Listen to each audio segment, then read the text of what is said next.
Welcome back. Ready for another year of my soothing voice over the radio?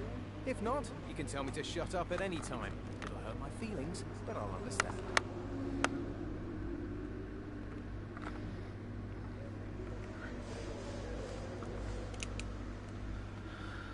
Okay. Live notifications are out. And we're back. Thursday. I'm a little bit late, so I have to apologize for that. I tried to update the schedule as quickly as I could. Still missed that time frame by a little bit. Let me get the headset cleaned up a little bit.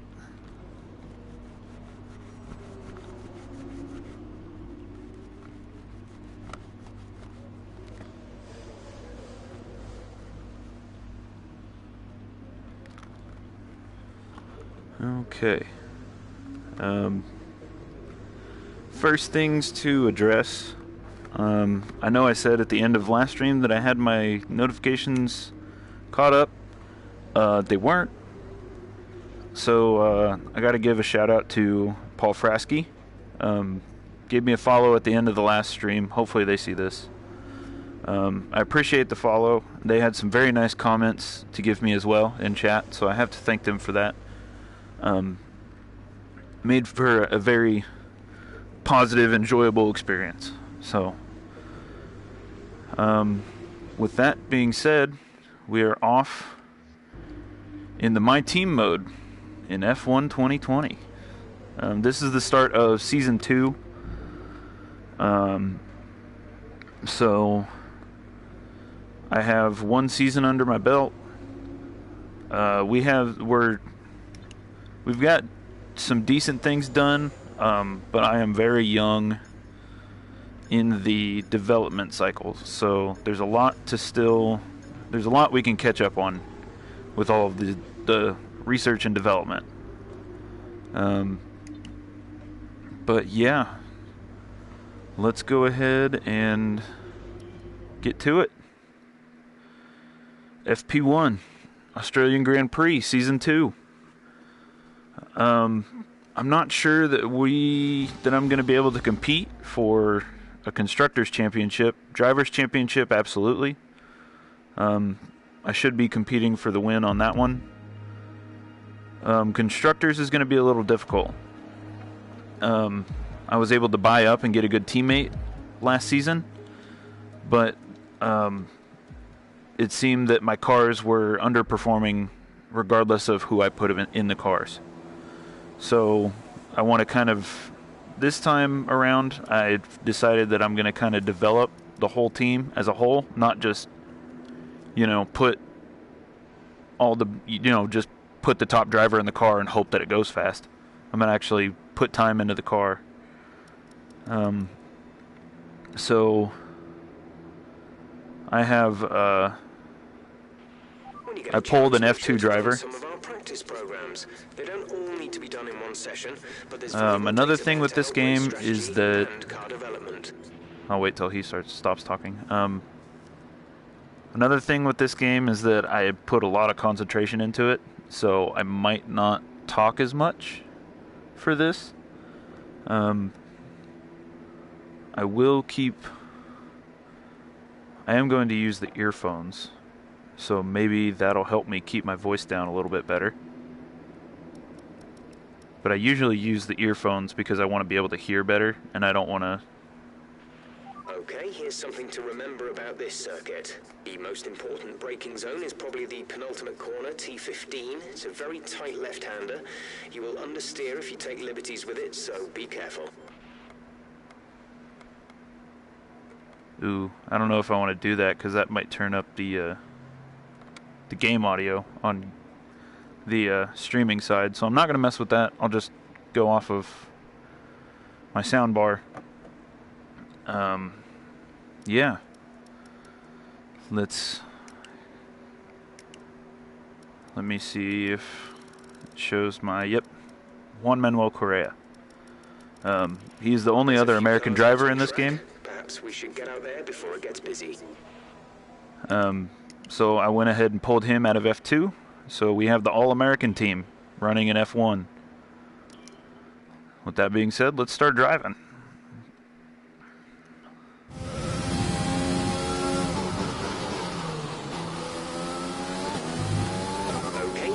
best to get through as many corner gates as quickly and precisely as possible. Remember to activate your DRS in the DRS zone as well. The steering feels very soft, and my sound is really off. Let's see.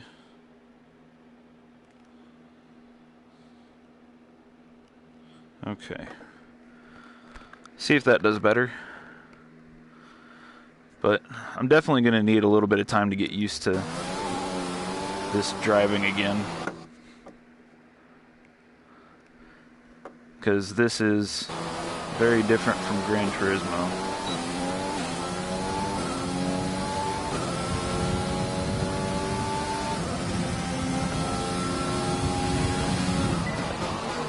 DRS zone is coming up. Already doing very poorly. For some reason, my soundbar is just playing awful.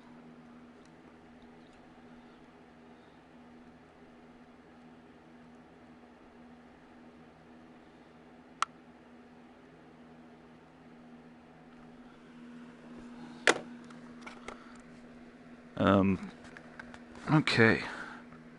It's a little bit of a slow start to this stream. And I'm starting late, so you know that's good.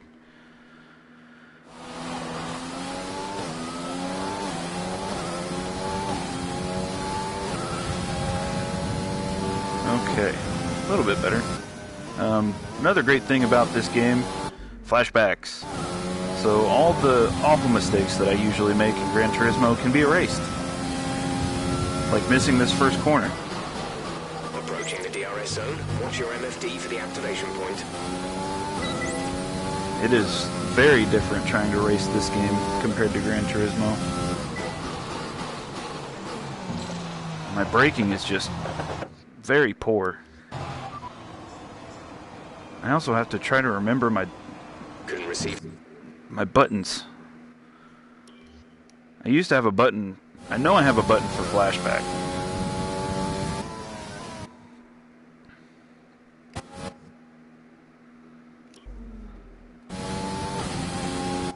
Okay, there it is. I found it. My braking points are very far off.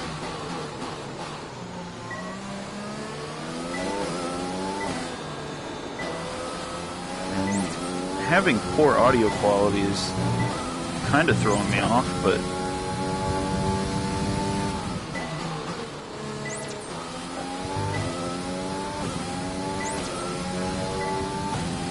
really just not driving the way I should be, really. It's really all the problem is.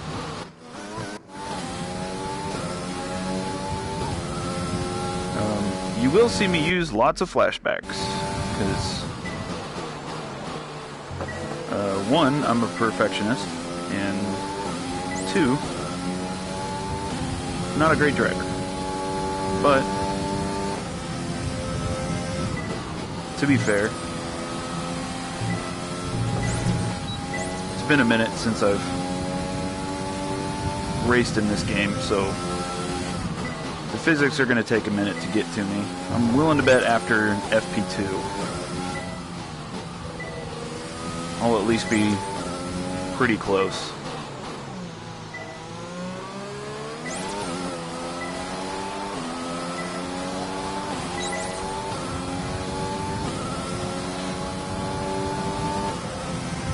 Great stuff. You've pretty much nailed this circuit. This is a really strong foundation to build from over the weekend. Alright, we got purple in the program. I didn't want to retry. That's gonna waste some time. If I adjust my seat position as well, that might help. Okay. Where did our...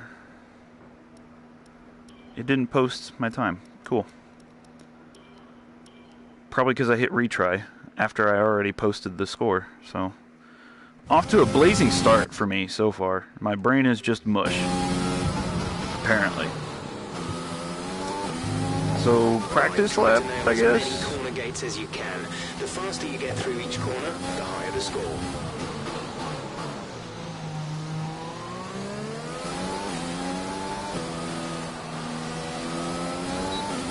Really wish I could play the audio a little louder without having concern of echo through the headset.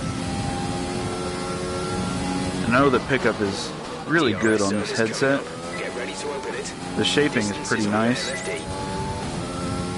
but I still don't want to push it. I'm also concerned that the game audio runs through the volume of the earbuds in the headset, so I'm playing, the audio is being played to me through outside means.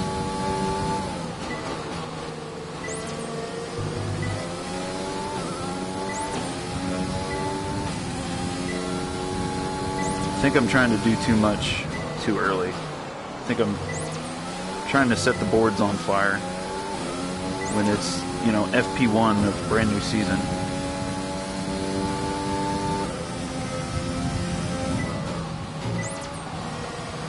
Granted, this game doesn't have preseason testing, so that's really where you shake the cobwebs off. It would be cool if they did an option where you can attend preseason testing and kind of get a little research boost off of that.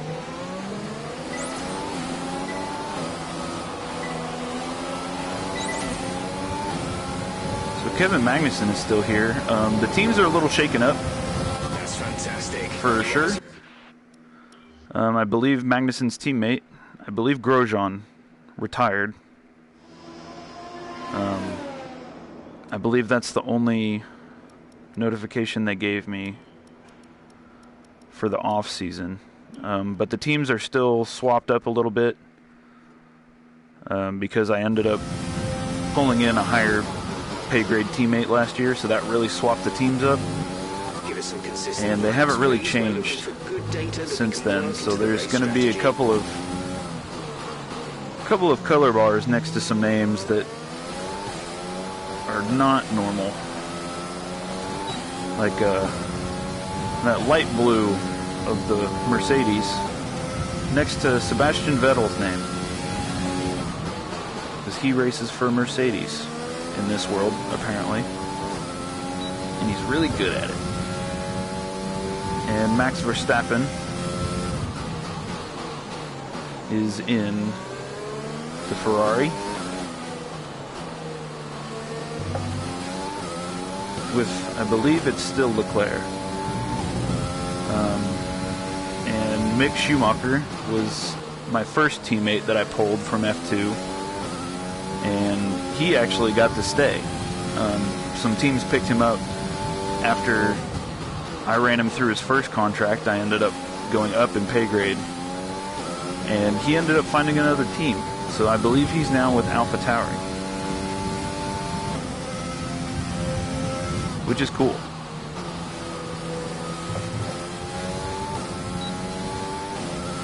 As of right now, I'm pacing third.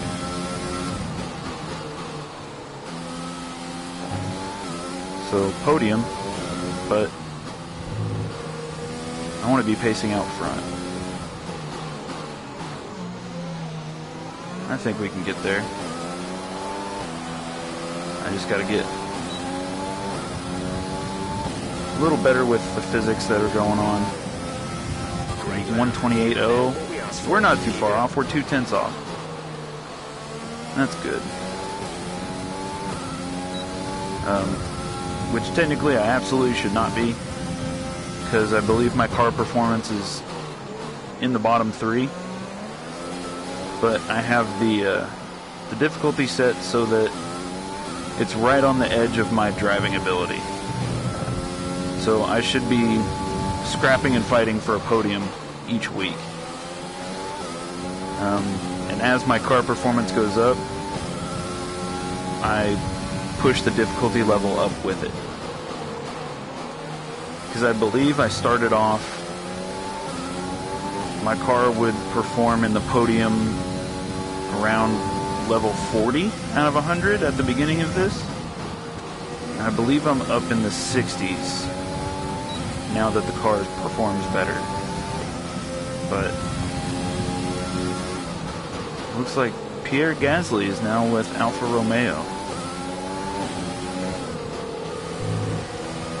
and he's got Alpha pacing in top 10. I don't know if everybody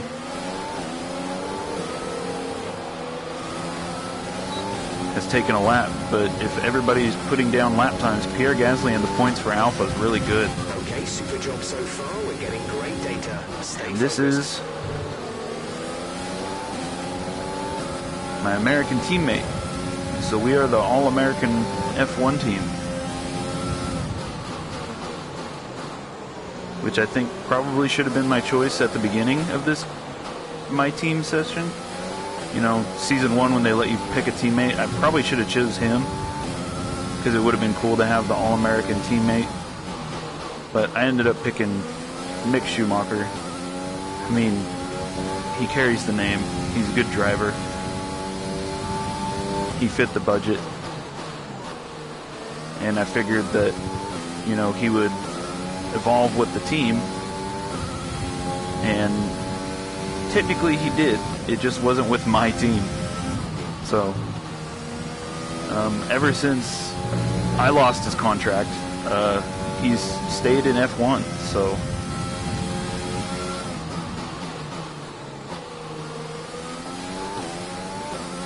I'm hoping I can pull Correa into F1 as well and he can stay. I know I'm going to at least re-sign him for one more contract extension. We'll see where the team is after that.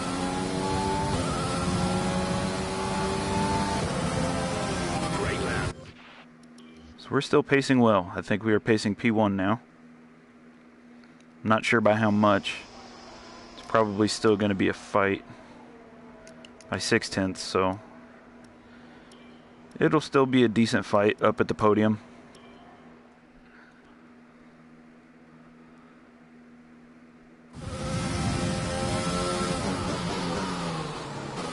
As of right now, FP2 is scheduled to be in the wet, so I'm not looking forward to that. Especially since I typically run all of the practice programs in FP1 except for tire management and the qualifying pace.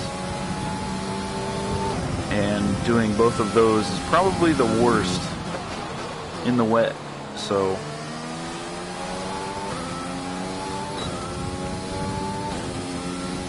ERS is literally just do a lap. Because usually they set the target lap time is pretty low, and as long as you don't deploy your overtake, then you're fine. Especially around a course like Australia, where really the big high-speed bits are already covered by DRS zones. So really all the overtake gives you is an extra +1 on top of your DRS. You know, there's a couple of little short chutes that are technically corners that you can use it in, but we're already pacing, you know, a second over the target lap time, so no reason to get too wild. Plus, I don't run ERS settings so that I have the overtake option available to me. I typically just run the auto ERS just to kind of keep everything focused on the driving. Program complete.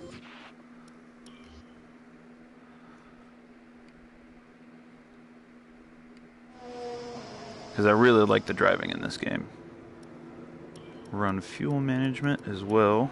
We have 5 minutes left in the session, so we should be able to pull off fuel,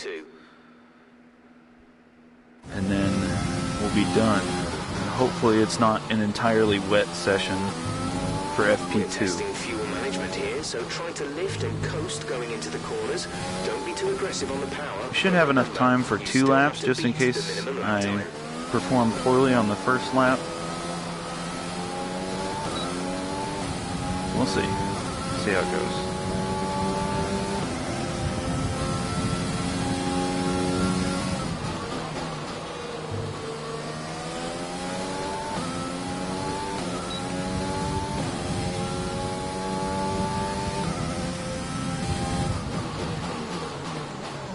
And I always see use in running these practice programs,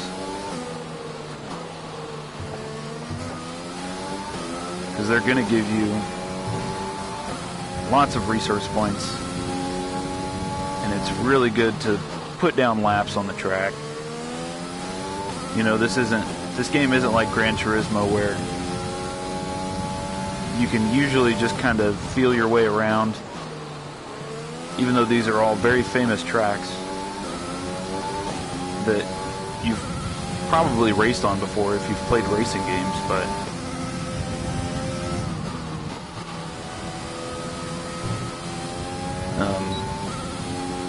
you know, it's still a different car and a different physics engine and all that good jazz, so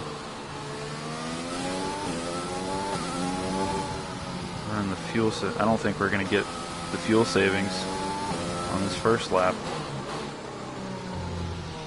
I think we're only going to run green if we can even hit the time delta. We will, but we will only be in the green. I'm shooting for purple, so. Okay, decent lap there, but there's still more to find. Keep at it.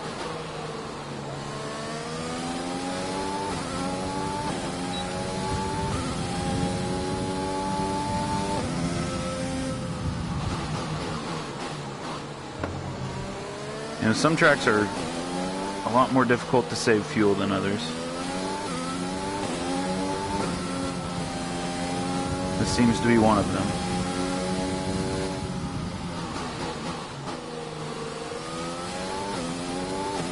You really got to pick your battles.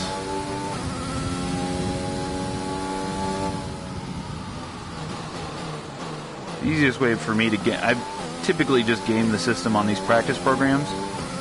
The easiest way for me is to just run the parts where you know you're going to eat up fuel. Like the tight corners that are all in succession. Run those hard, get your time delta up, and then when you get to these big long straightaways, use up that time delta by just letting out of the gas way before the braking zone.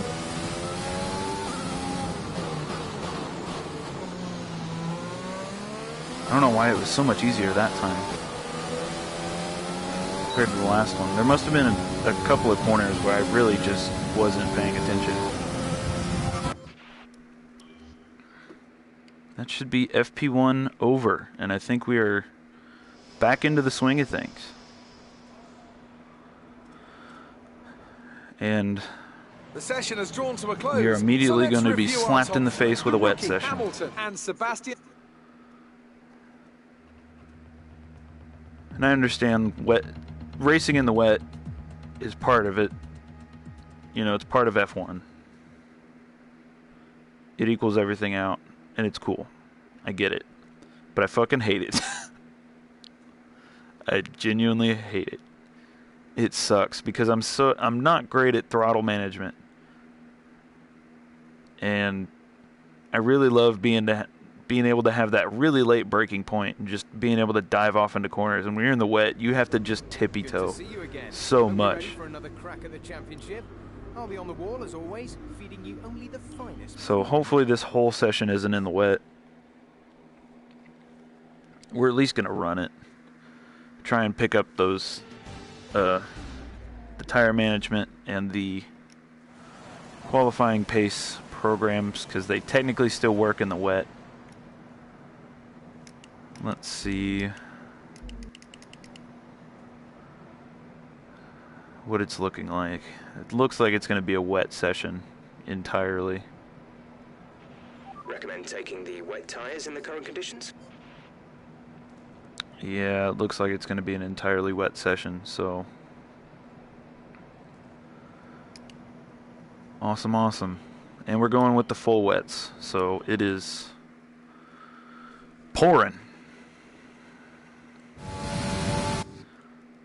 So this should be a time. I also have to remember the headset adjustment is not pause friendly like it is in Gran Turismo. So try to control the slip through each corner and take extra care putting the power down at the apex. I'm going to chew these tires up just in the braking zones.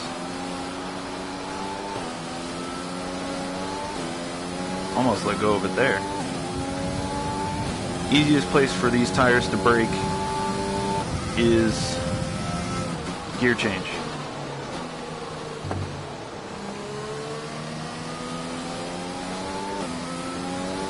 In between gear changes, wow, we are a half second on the Delta already.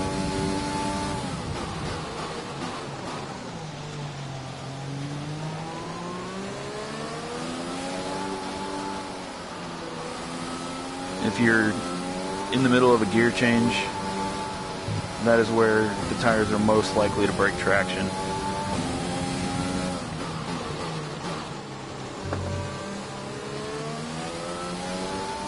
I'm kind of taking the audio away since I'm running it a different way. It's kind of made things overall more difficult in this game. Not just being in the wet, but just not having a lot of audio cues is really difficult. I'm very surprised that we have pulled this practice program back in our favor. We are back in the purple on tires, and we are a half second under the Delta. Another thing that I learned, actually not too long ago, because I'm kind of new to this series and just kind of F1 in general, even if you're racing in the wet like this, you can pick up extra grip by running the preferred racing line, because you can tell that there's a bit of a difference in how dry the track is on the preferred racing line, and it's kind of independent of how many cars have been on it. You know, you don't have to get a bunch of cars running the racing line and it gets worked in after a few laps. It's just there. So if you stay on the preferred racing line, you should be able to pick up that little extra bit of grip, which is super important in the wet. And another thing with the F1 game is that I absolutely spend the most time per race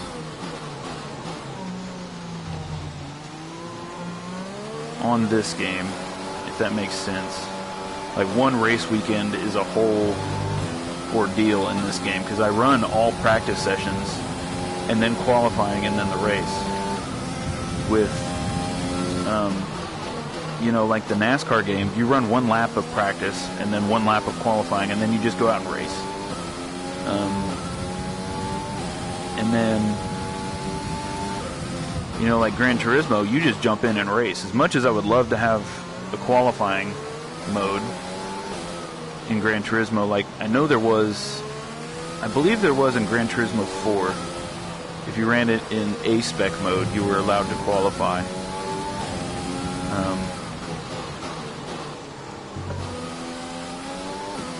I'm glad I'm getting the fast sector bonuses in the wet. Almost lost it. Really pushed it there.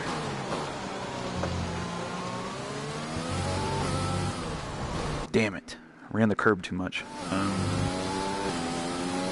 Another thing that about this game is the racing line is programmed to show you the braking points based on your speed, but not track conditions. So you kind of have to figure out that when you're in the wet, that braking point is no longer valid. Your braking point kind of shifts back a little bit. Damn, I thought I had it. Thought I was going to come off of that corner clean, but obviously not.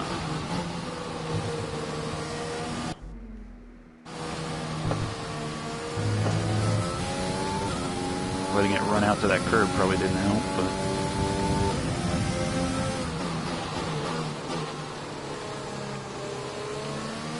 luckily the game compensates for it a little bit, and typically you can still make things happen.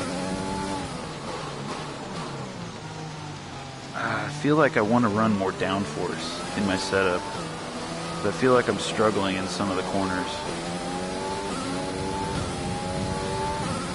And typically for top speed, you know, I typically shoot for top 10 in the speed trap. As long as you're top 10 in the speed trap, you're competitive. So I think I'm going to run more downforce. I don't run custom setups in this because I have no fucking clue what I'm doing. But I will run the presets. And typically I move the presets around.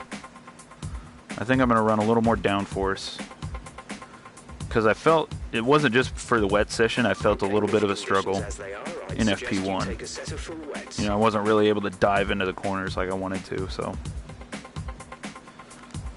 We'll take a speed hit. And this track isn't really super top-end speed heavy. There are a lot of big sweeping straightaways, but they're not huge. It's not like we're going to lose a whole lot of time. Wow, Juan Manuel pulled in P14 in a car that is not P14, so that's awesome. Actually, let's go through and see what all the changes are. So Perez is at Red Bull now. I believe Renault is all the same. Sainz, Mick Schumacher is at AlphaTauri. Giovinazzi, Gasly. Matsushita is at Racing Point for Perez, it looks like. It looks like Latifi and Magnussen are at Haas. So Fiat is now at Williams with Russell. And Raikkonen is at Racing Point. McLaren is all the same. Vettel's at Mercedes. Renault is the same. And Bottas is at AlphaTauri. So there's a couple pretty big swaps, but there are a couple teams that are still, you know, kept together. Yeah, I'm currently running 52. So technically that difficulty should be higher if I was running 2-car performance, but I want to be competitive. Just personally for my driving, I want to be competitive. I want to fight for a win every week. But I want it to be a fight. So that's the difficulty I'm running.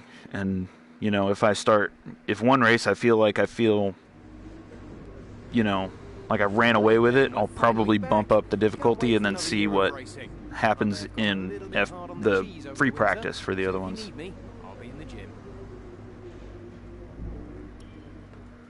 Let's head to P3, FP3.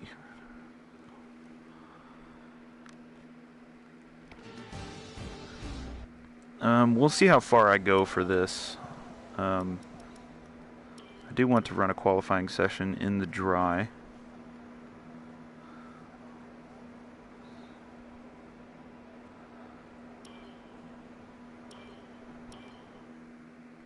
Just because I changed my setup a little bit, so kind of want to see how I did.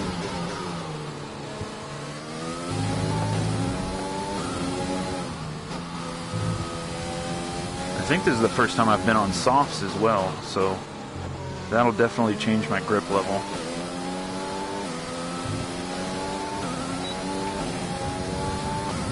So far in the few corners that I've ran, I really like how this car is handling. 198 in the speed trap. I kind of screwed up those first 2 corners because I was staring at my speed trap, so I'll have to compare speed trap to some of the other drivers as they come out on course throughout practice.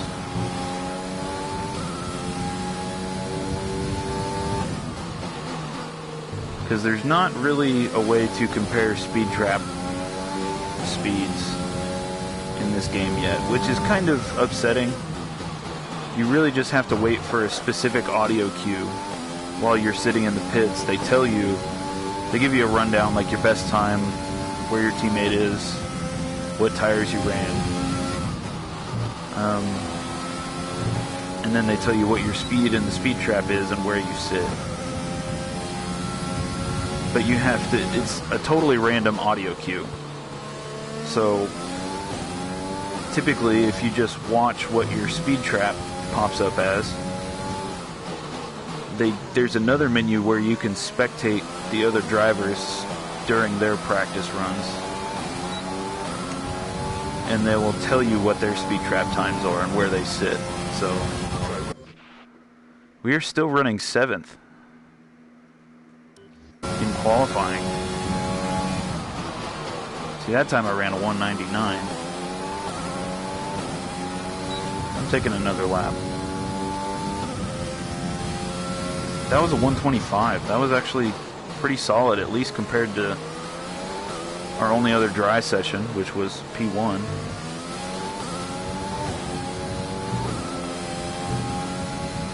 So this might be a struggle for a top 5 this week. We're low on fuel. Box in the next 2 laps, please.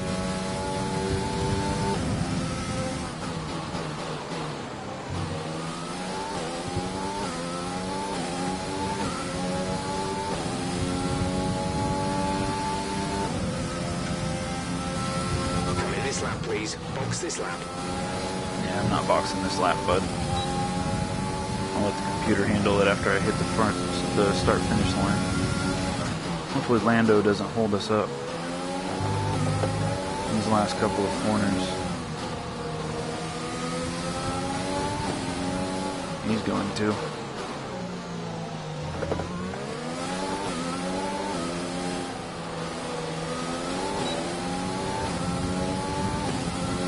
That lap's going to be slower. That does nothing. Okay. What's our estimated pole time? 124.7. We ran a 125.1. We were 199 in the speed trap, which is currently first, but only 4 people have registered in the speed trap, maybe 5. So wait till this screen gets filled out a little better.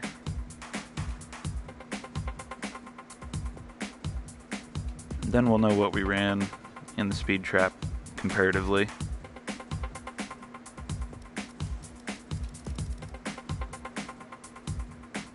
Everybody should be putting down a time.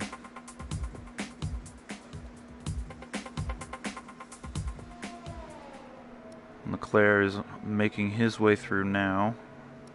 So everyone has posted. 193. So we are still the top spot on the speed trap. So I don't know what the estimated qualifying time is coming from. 124.7. So how far are we ahead of everyone? Yeah, they're running 126s, so I don't know.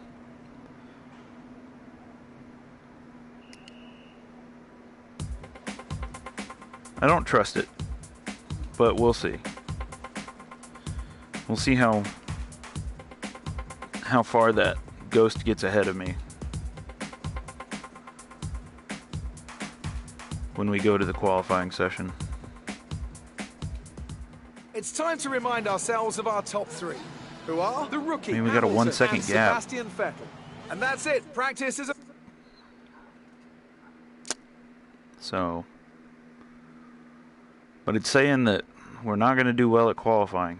So, Good day today. Let's have your take on it. Who would you say is your biggest rival at the moment? go big or go home.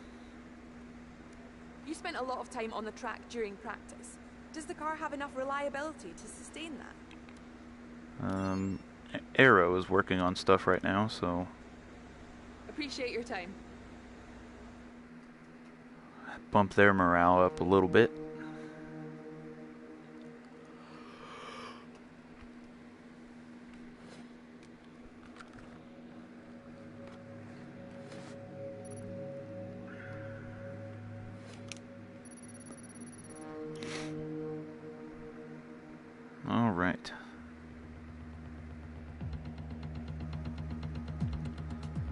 The only assists I run in this game is ABS.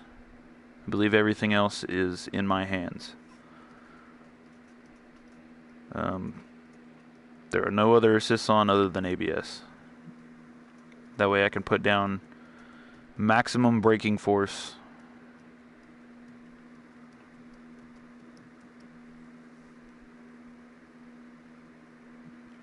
I don't know if I mentioned it before, I probably did, but I will go through at least 2 Grand Prix weekends, and then we'll see where we're at on stream. Okay, qualifying and race will not be in the wet, so that's fantastic. But let's go ahead and pull in some R&D. Where are we at here? We are 3rd in engine power. We are the most durable car, but we are last in chassis and aero. Where are we at in aero? We're 3rd in aero, next to last in chassis. So let's go ahead and do something here. Weight reduction, redistribution.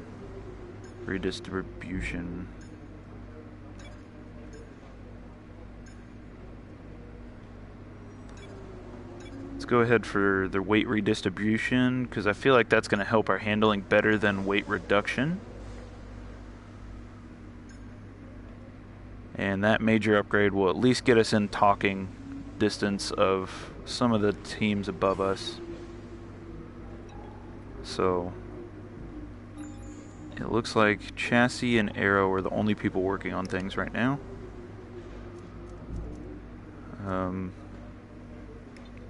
Good. I don't know what races I've won so far, because I know I didn't win all the races last year, that's for sure. But I'd like to fill out the trophy cabinet, so I might have to back out and see what trophies I have. I don't know if I've won. I doubt that I won Australia in the first season, so this might be one of the trophies that I need to pull in. And I'd like to do it in the My Team mode. I don't want to, stack the odds in my favor in a single race mode type thing. But I absolutely will do that. I am that person. Headset adjustment is just as bad in this game as it is in any other one.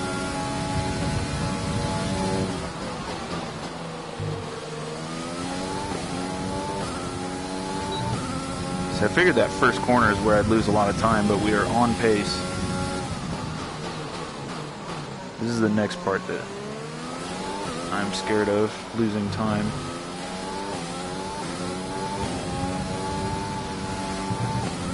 We are still to the good.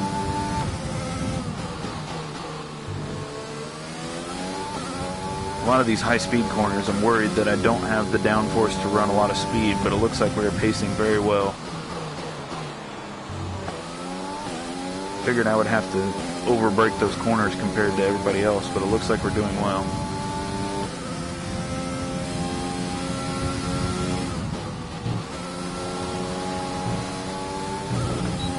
For some reason, I feel like that first little turn-in corner on that high-speed bit, I feel like there was some strategy I had at some point where I didn't have to get on the brakes too hard for that first corner. I am awful at the final sector of Australia, mainly because of those corners leading to the front stretch. It looks like we pulled in P1. Fantastic. You've got pole. I love the little psych that they give you when they show it. And it's like, you qualified. 22nd, and then it flips to first. It's time to remind ourselves of our top 3. The rookie, Vettel, so we're doing and well. Lewis Hamilton. Possibly enough that we can crank up the difficulty at least one more tick for the next Grand Prix. But the race is always a different story. The race is a different difficulty than usual, so I think very quickly I'm going to back out and see what races I need to win. Because I'm very curious. Also, I think the new season launched, so there might be some items to pull down. Because I'm still running on basic items, which are still pretty cool, in my opinion.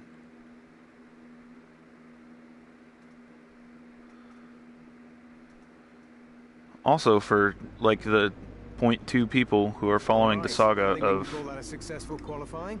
We should be in with a good chance in the race. who are following the saga of the games I've been complaining about, I did end up getting my collector's edition Tony Hawk pre-order, albeit it's about a week late, but I don't care at this point because I have it. So I'm very happy to have that. I have the pre-orders are set and ready to go for 3D All-Stars and 3D World. Okay, the new series is in 3 days. So I want to see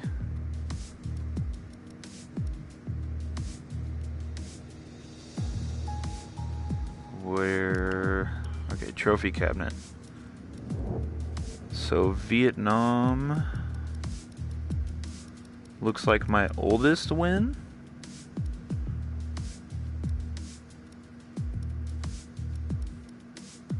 Maybe? So I haven't won Australia. Nope. That's Austria. Australia is one of the things I haven't won, but I have 21 trophies. So, and that includes the driver championship. So, if there are 22 courses and 2 overall championships, that means there's 24 trophies to win. One of them is constructors. So you win 22 races. I'm trying to do this way too... This math is way too easy, and I'm trying to make it way difficult in my head. Which is just story of my life. So there's 24 trophies to win. 22 of them are races.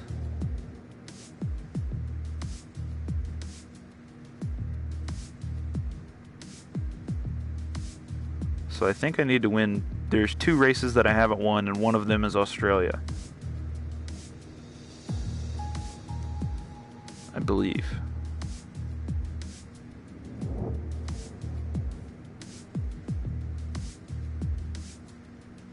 I believe that is correct.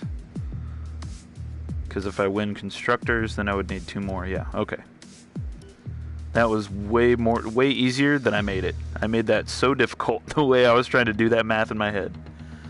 So there are 2 races that I haven't won yet, and I think Australia is one of them because I didn't see that trophy. Unless I'm just stupid and blind, which is also very viable. So I guess we'll see whenever I finish this session up and I go to the main menu and it doesn't give me a trophy. So because you get the trophy for whenever you win it first in career mode.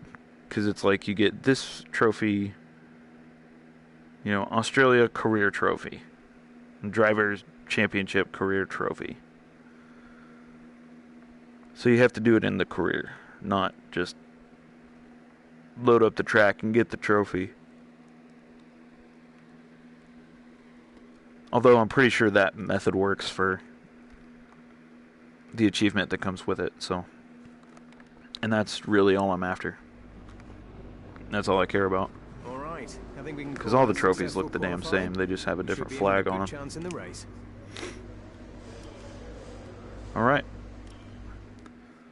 Race number 1 of season 2 in F1.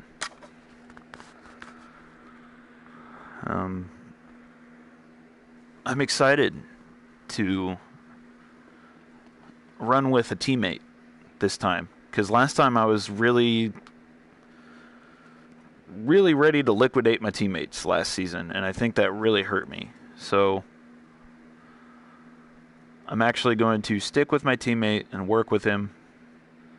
I'm going to bring his stock up, get his stats better, see how our drivers are stacking up. And then I'll probably still drop him later on, but we'll see.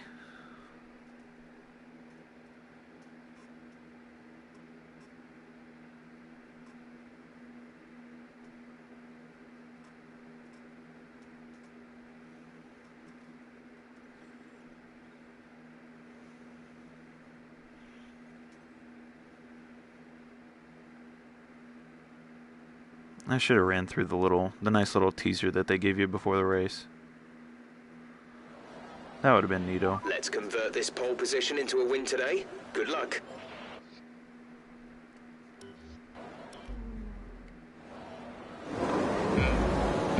I have gotten much better at starting races compared to last year's game.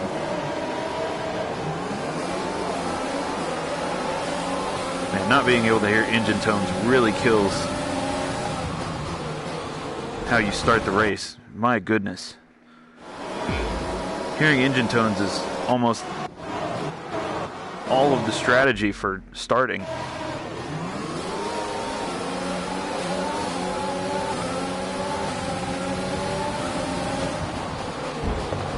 Oh, I crossed him over and he cut me off.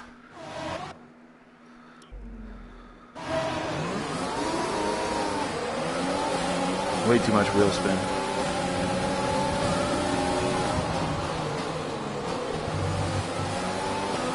Wow, I was straight up just going to surrender the position. It looks like he gave way. Cool. I was going to surrender the position and try to attack him somewhere else on the track because I was tired of restarting. Oh, green flag just went up. I assume there was a turn 1 incident that I more than likely caused, because that's happened before, where I just end up cutting somebody off and the whole field gets stacked.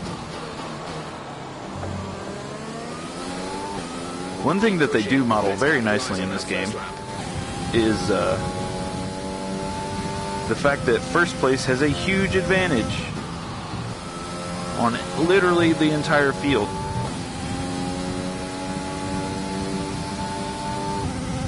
So I've jumped out to a nice little comfortable lead, but if I didn't run away with this lead after the first couple of corners and somebody else had it, like if I let Vettel go, there's a very decent shot that he would have this exact same gap on me if I ended up in a fight with Hamilton.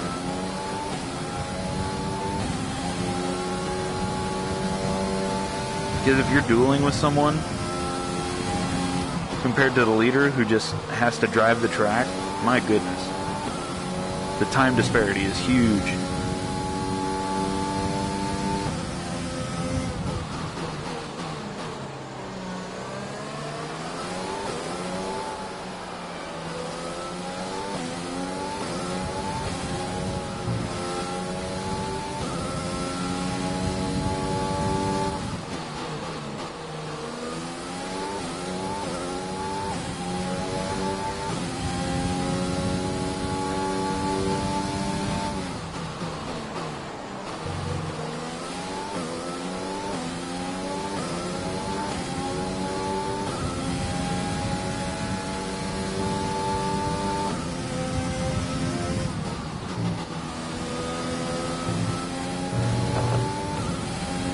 We'll see how the car starts to handle once. Well, Vettel is in DRS range now, which is scary. We'll see how the car handles when the tires go away. Because handling as tire wear creeps in is absolutely a major deal in this game. Like, I don't think I'm going to start performing very well in that last corner. Luckily, I was able to pull out of DRS range, but Vettel took fastest lap from me when my tires do not feel great, so I'm not sure I'm going to be able to take fastest lap back away from him. So he may have just stolen a point from me.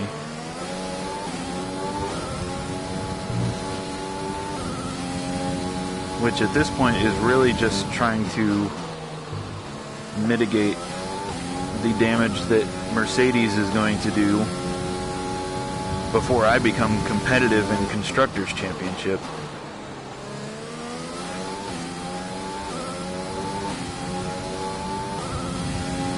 Really pulling away from him now. Hopefully I'm on a really hot lap because I want to take that lap time away from him. That's not how you do it. I cut the shit out of that first corner. I thought they were going to call me on corner cutting, but they didn't.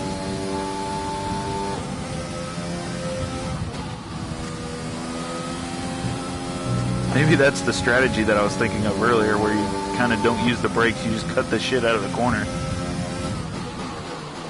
And I have corner cutting regulations on, so I do not feel bad about cutting the corner if they don't yell at me for it.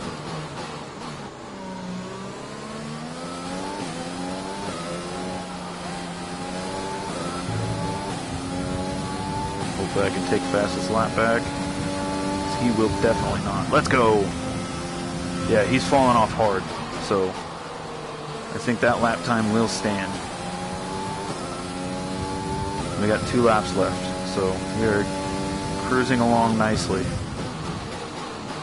But I think, as I was saying, really right now my goal is to mitigate the damage that Mercedes is going to do to me in the constructors' points, because I have to assume that if I win every race, Mercedes is going to run 2-3. And if they run 2-3, even without fastest lap, they are going to eclipse me very quickly and pull away very quickly. And that's if I win every single race. So really I just have to mitigate the damage that they do until I can provide a car that is competitive enough that my second driver can race into the points. Because I think if I win, then my teammate needs to either get, I think it's like 7th or 8th, and then it becomes, the points start to swing in my favor, constructors-wise. This is your final lap of the race. I'm going to be really upset if somebody lights up purple in these last 2 laps. So right now I'm just racing the track to finish this race,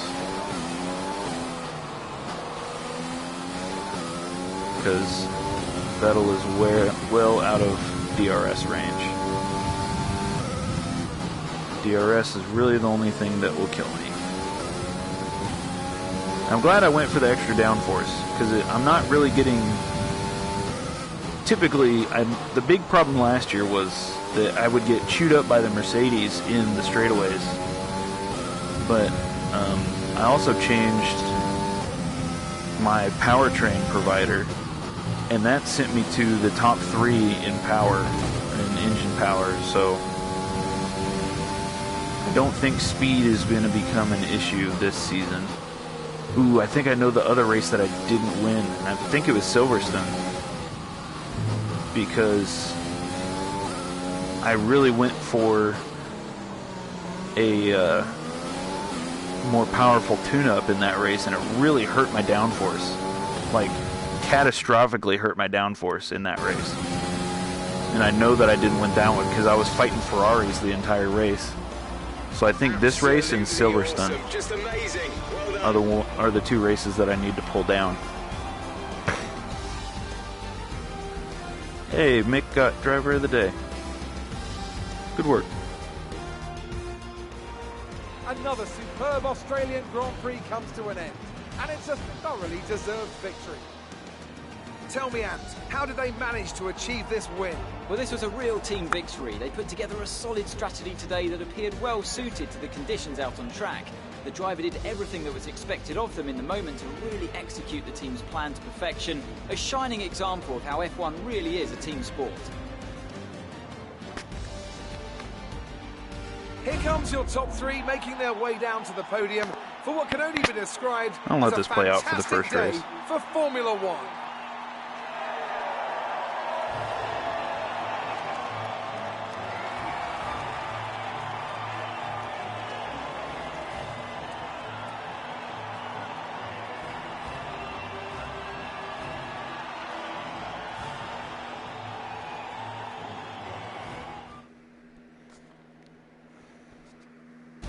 Let's have a quick look at how the driver standings have changed. The rookie takes over So the they lead get, of the drivers' if they run championship. 2-3, Let's focus on the driver of the day. they get, Anthony what is Davidson. that? Who do you pick? 33 points. Sebastian Vettel certainly caught my eye during today's And if I race. win, Incredible driving. Let's that move puts on me to the down by 7 constructors. points. If I win and Mercedes get move to the fastest top lap, of the that puts me table. down by 7 And with points that, per we week. wrap up another weekend of So motorsport. where does But with 7 more points races happen? lined up, be sure to join us when 7 we come points back with more starts at Formula P6. So if you win, get fastest lap, or if you win, don't get fastest lap, and your teammate gets P6, you can tie in points with the team that gets 2-3. So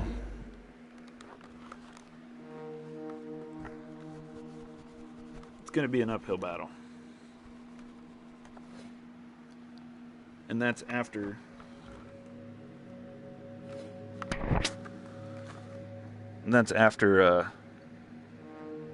what the hell was I saying?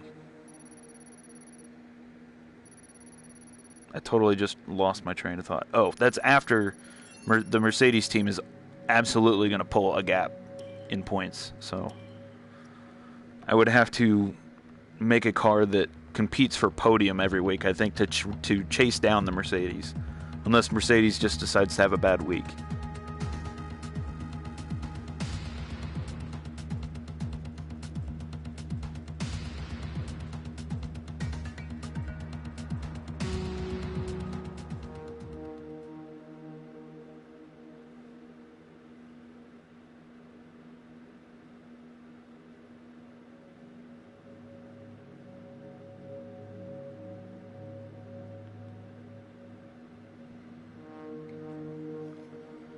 All right.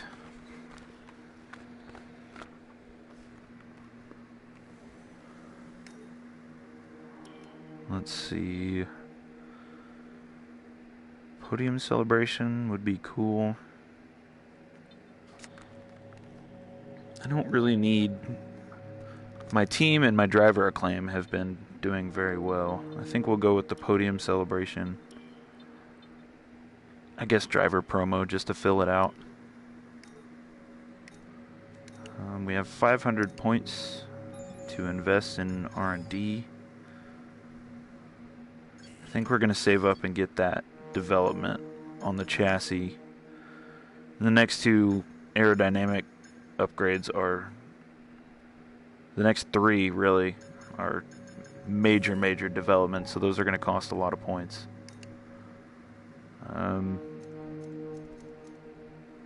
Not super happy with the damage I'm seeing. We'll see how it goes.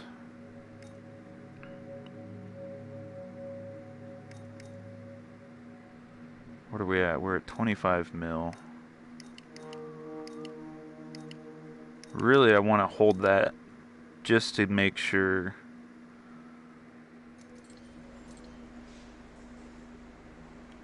I want to hold on to that to make sure that we can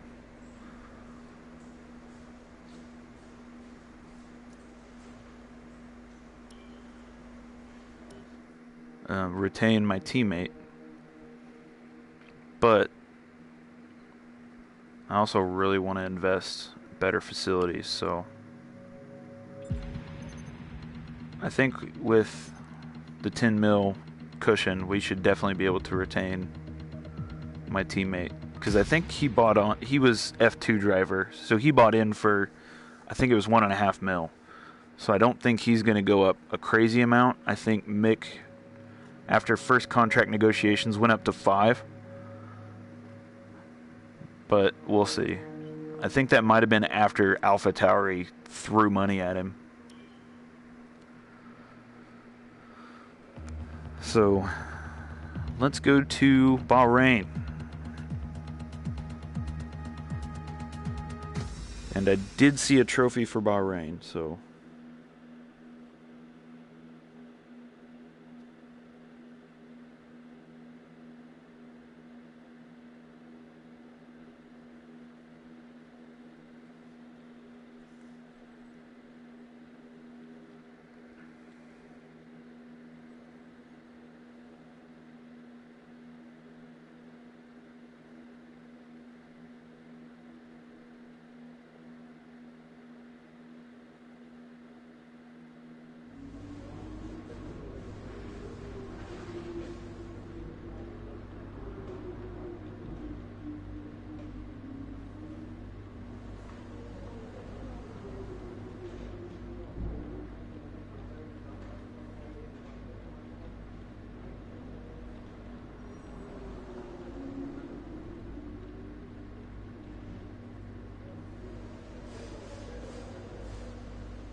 Okay. Just had to check in on a few things. Alright.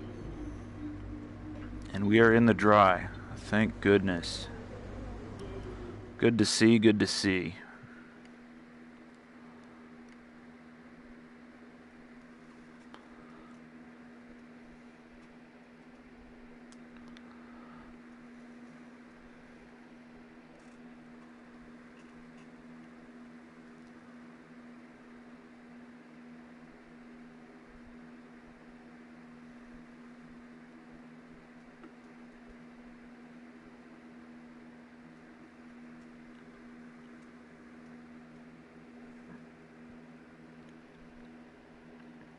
I am excited to run through some practice programs nicely this time.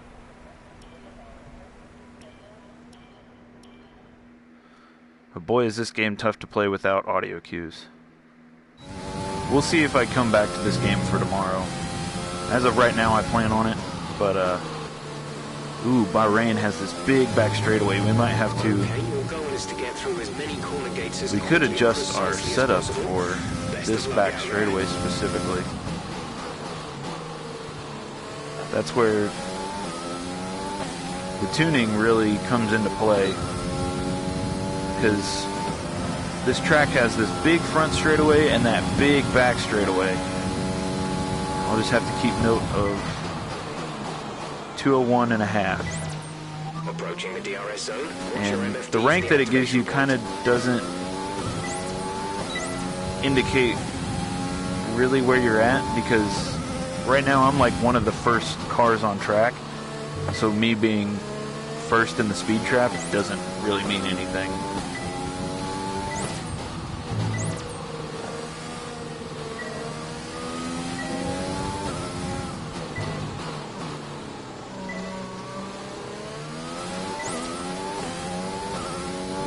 We just have to keep that number in mind.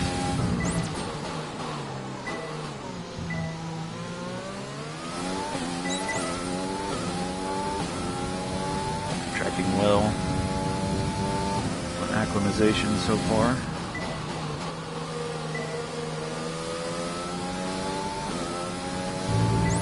Never really been able to get up to the speed that I want to in that last corner.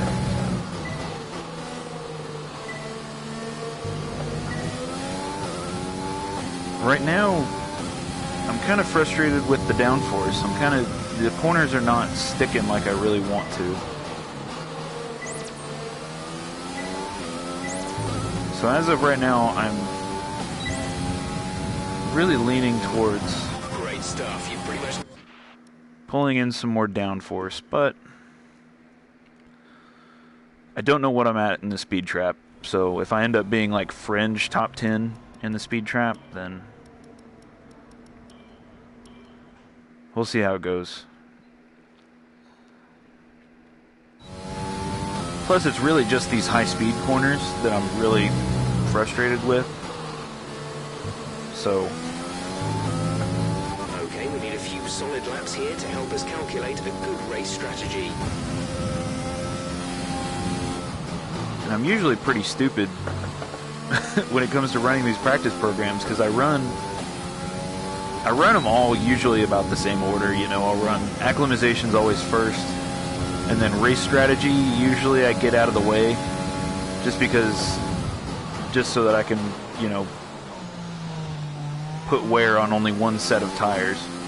I don't have to change to a different set of tires to run the race strategy, because race strategy is multiple laps. Like, I think it's 3 guaranteed. And then I usually run ERS and fuel management, and then I'll go to the next practice session and run tire management and qualifying, because I don't want to run tire management on worn out tires, because that's just a guaranteed. Worn out tires, it's exponential how tires wear, at least for me, because I drive like a Neanderthal.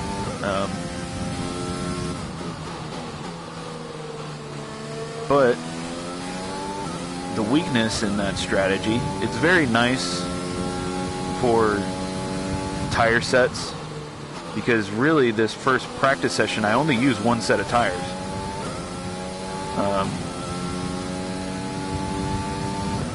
But the problem is, if I don't like how my car is set up, I can usually pick up little inklings of things that are wrong, like I did with the lack of downforce. Okay, super job. But I really don't pick up on what's wrong with the car until usually this race strategy part. We're pushing 202 in the speed trap, so it looks like if I figure out that last corner, we can run 202. But, you know, the best time to make an adjustment to the setup and then run the new setup would be this race strategy. That way I run multiple consecutive laps on the new strategy or new setup, and I get used to it. But if I identify the problem here, then I'll change the setup and I only run like single disjointed laps for the rest of the sessions, which technically still works. It did last weekend at Australia.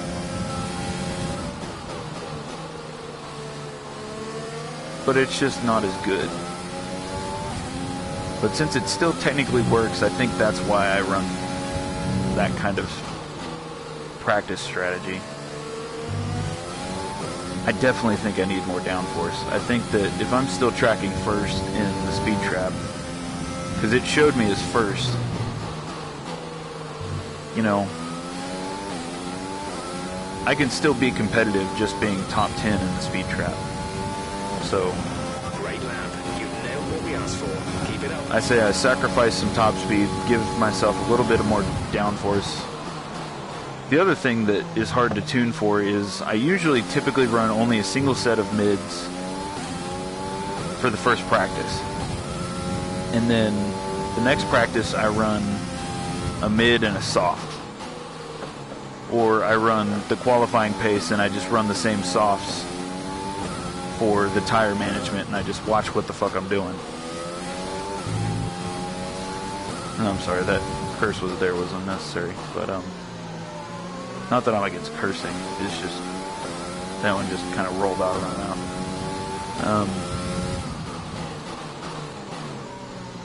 I feel like I'm fighting for downforce. Like I really need it.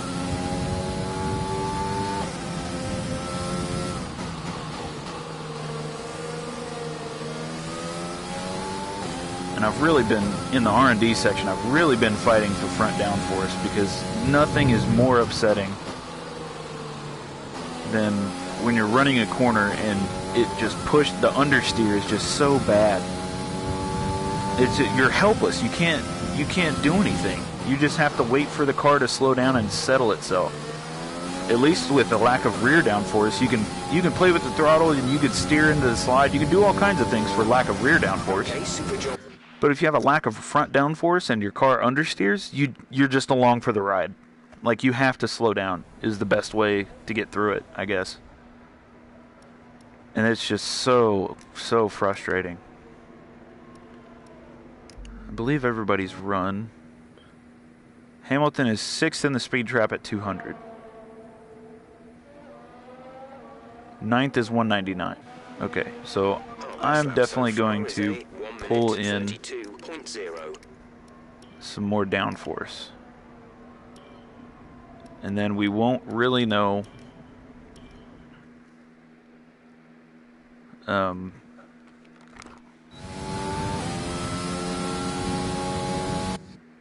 headset adjustment. We won't really know what that's going to do for my speed trap, which is another frustrating thing about the speed trap in this game. We won't really know how that affects my speed trap speed until the next practice session, because it doesn't update you on what your speed trap was every single time you go through it. It only updates you if you increase your speed trap. So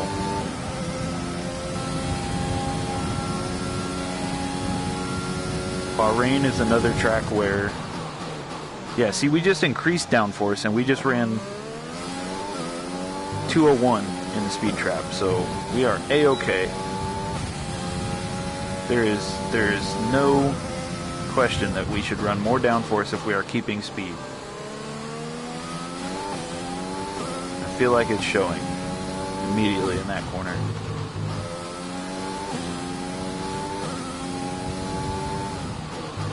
Granted, I've also felt the lack of downforce has really only showed up on these mid tires, and it's like 7 laps into their lifespan. But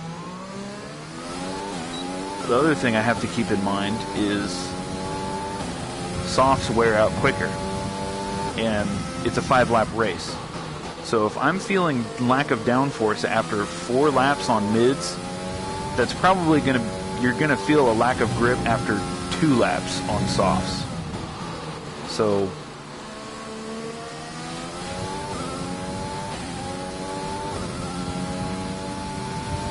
I can't believe this big back straightaway doesn't have DRS.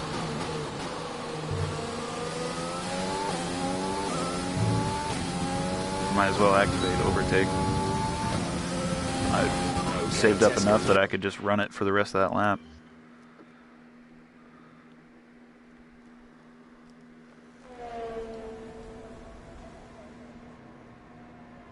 And then we'll run fuel management. Let me just make sure it's saved. Yeah, save that increased downforce. So, and it felt way better. And we are 9 laps into this tire life, so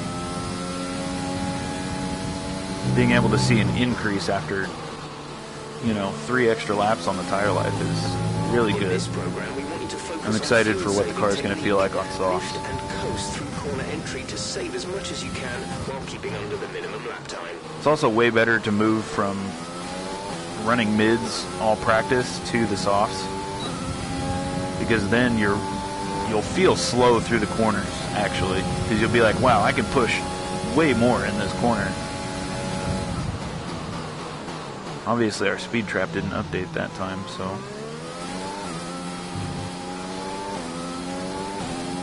we obviously weren't noticeably better.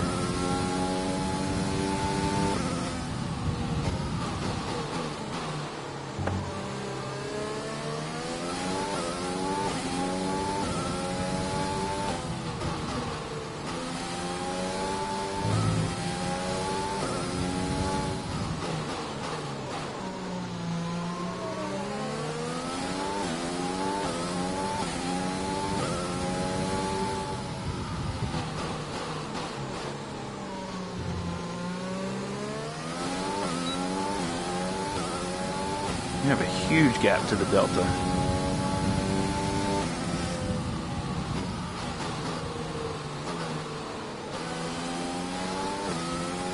I really wish I could get through that corner faster. 'Cause I feel like that corner would be really cool if I could just get it slowed down and then really wheel it through there.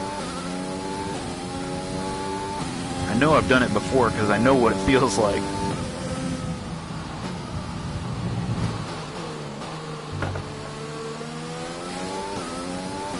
Maybe it's something that's only possible on fresh softs. Okay, that should be it for FP1 at Bahrain.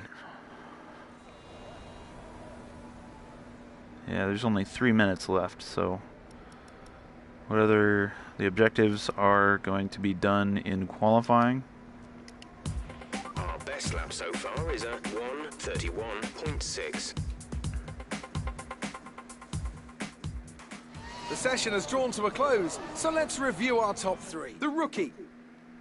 And if we keep putting that gap down on the rest of the field, for the rest of this weekend, we are definitely going to have to increase our difficulty curve.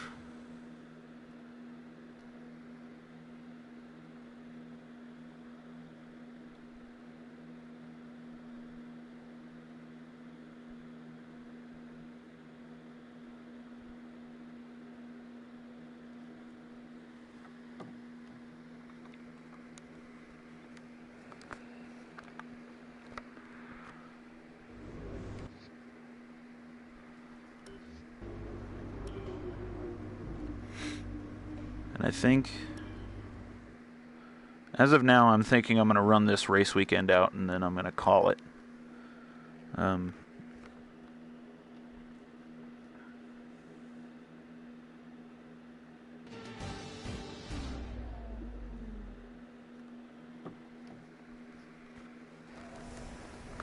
Because I would like to catch the second half of, the first football game of the season. Like to at least watch a little bit of it. Okay. Let's run qualifying. And then we will take those tires on over to the tire management program, because I feel like it makes more sense doing it this way than doing it the opposite way. Why would you run qualifying on worn softs? Don't worry about tires, just give it everything. In this test, we want to make sure we can lap close to our rival's pace.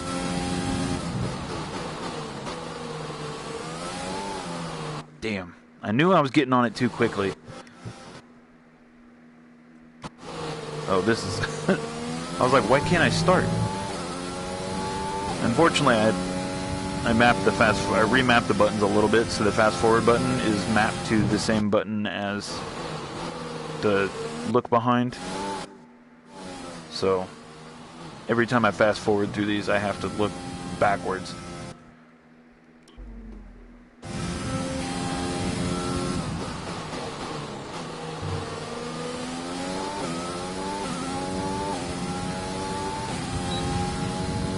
Alright, let's see what we rip off in Speed Trap.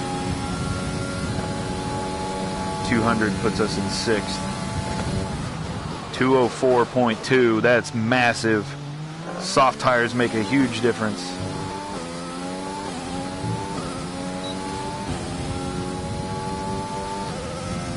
Now we're gonna have to see how that compares, how that 204 compares to everyone else as they put in their times. I assume everyone's going to put in some soft tire laps.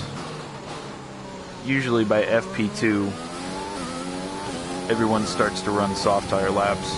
It's really FP1 where nobody touches the softs.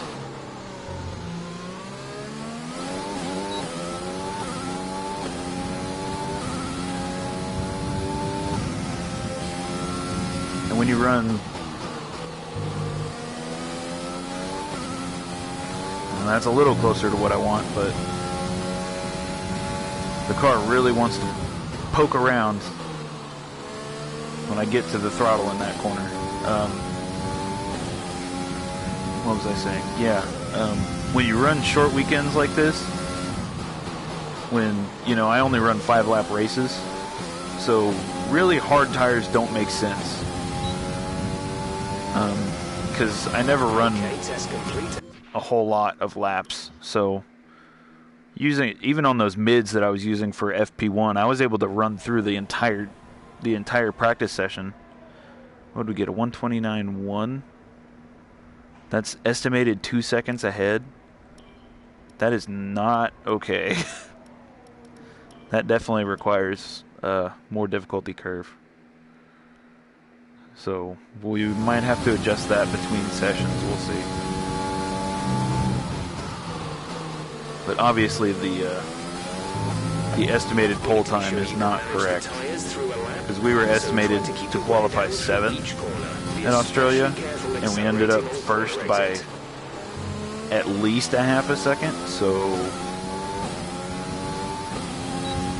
I think after this session, or not this session, this quick program, I will be able to check the speed trap scores, see where we sit. Those first 2 corners, you want to avoid the curbs like hell. Those curbs, the first curb is very sharp, so it'll upset the car. The second curb is just going to knock the grip out of your tires. So if you're trying to go through that corner really quick, then the curb is just going to take all the grip away from your tires, and you're not going to be able to get through it quick enough. More than likely, it's just going to snap the car around because you're going to be on the throttle.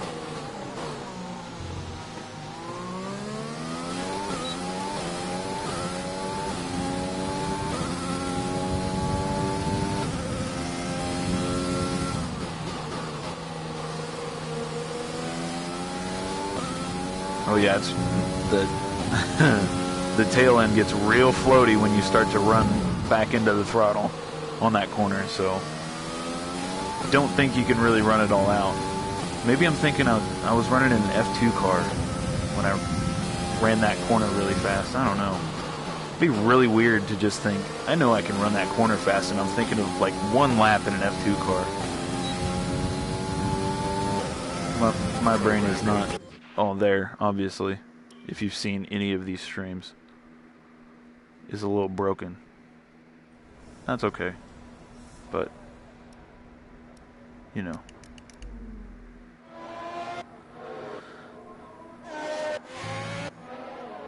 Looks like not everyone has set a speed trap. Ocon has set speed trap, and he is higher than us at 204. But Hamilton's only run mids. Ocon's the only one who's run softs and set a speed trap, so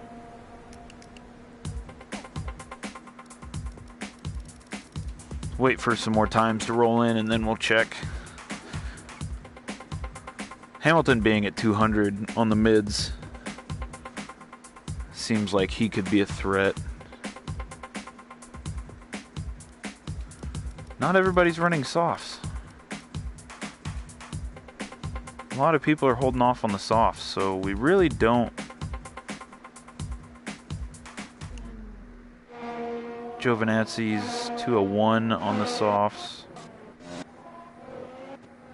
I wish Vettel was out there, because then I could see what he ran on the softs, but Best lap so far is you know what? I'm not going to worry about it. Car feels good. Downforce. I feel like the downforce adjustment was positive. Over the line, let's see our top 3 again. The rookie, Vettel, and Carlos. I think I'm going to increase the difficulty by 2 points. Even though I didn't really change anything between week to week.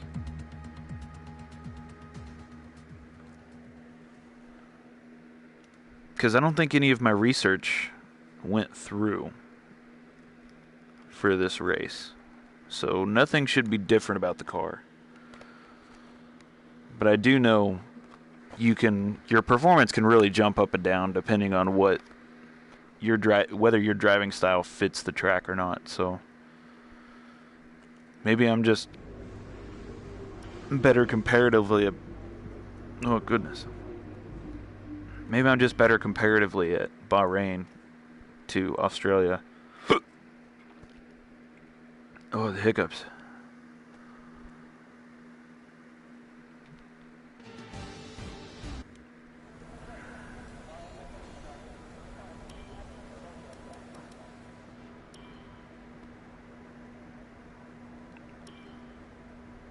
All right, let's run another qualifying program. See how we stack up now that the difficulty's bumped up. I I typically only run the difficulty in increments of 1 or 2. I think after dusting everybody by at least 2 seconds in FP1 and FP2, I feel like it was justified.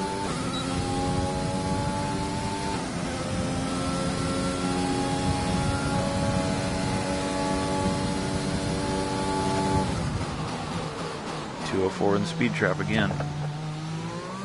My angle of attack going into turn 1 was god-awful.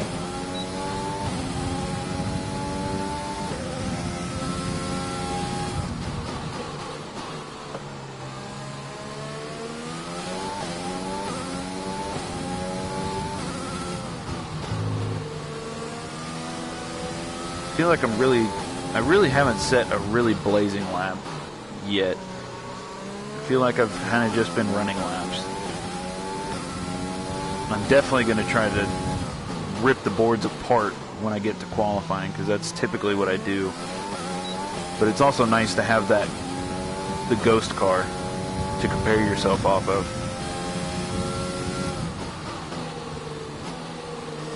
But it also becomes a problem for me because I'll typically just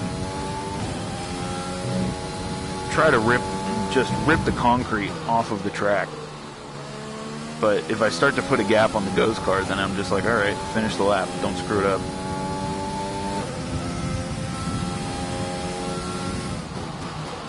Man, trying to see the braking point for that corner in the sun is not easy.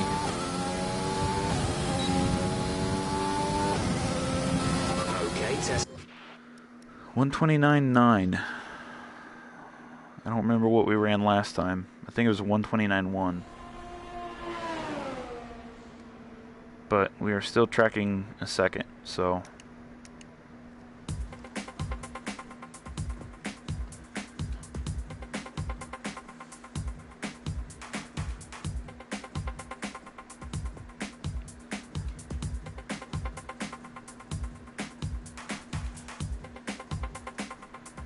I'm gonna wait for... Yeah, it looks like the...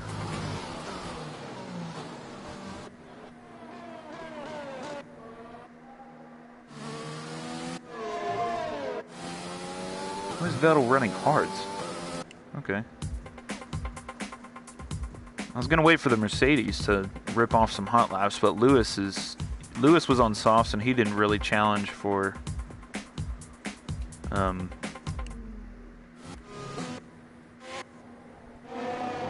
speed trap, and the Ferraris are next in line and they didn't really challenge for speed trap either, so I guess we just have monstrous speed, which I am A-okay with. It's a nice little flip from last season. Last season it was kind of a struggle. That's why I keep caring so much about the speed trap times or speeds, because last season it was such a struggle for me. I was getting just eaten up and chewed up and spit out on big straightaways last season, and it really cost me, you know, a lot of good moves. I wouldn't say it cost me races, but it certainly caused me headaches trying to tune the car correctly. But it doesn't seem to be that big of a deal now. It seems that I can just trust that we're going to be one of the top teams in the speed trap, so I kind of have freedom to only tune downforce now, which is great.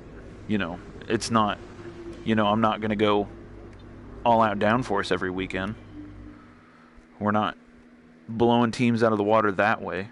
Plus, if I was blowing teams out of the water that way, that means I need to increase the difficulty, because I shouldn't be able to run max downforce and then still kick everybody's ass in the speed trap. So,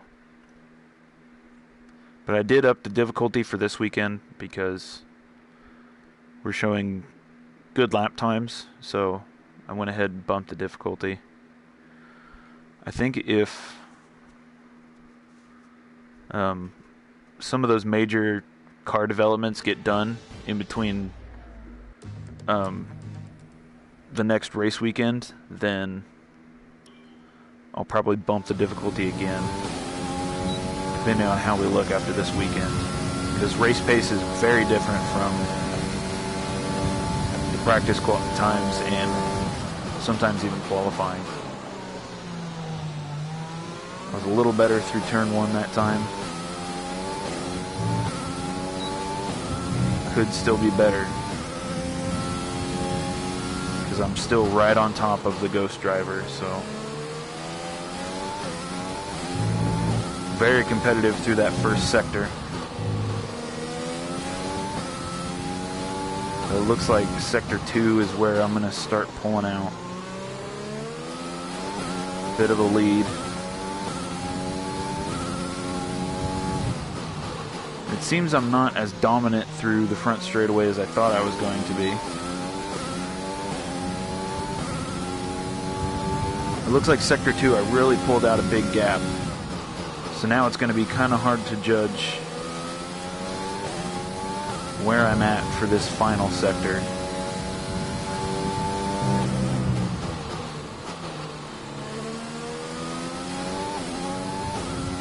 I would imagine with the speed advantage I'm carrying, sector 3 with this big straightaway plays in my favor. But the front stretch was very competitive, so I think the Alpha actually ended up being the next best car to me. Okay, good job, mate. Really well done. That was a fantastic drive. Let's see what the interval is.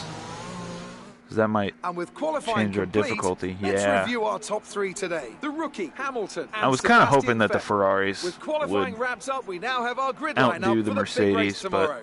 Be sure. I am going to up the difficulty going into the final race. And then I'll probably leave it there. I'm going to go up to 55, I think, heading into the race.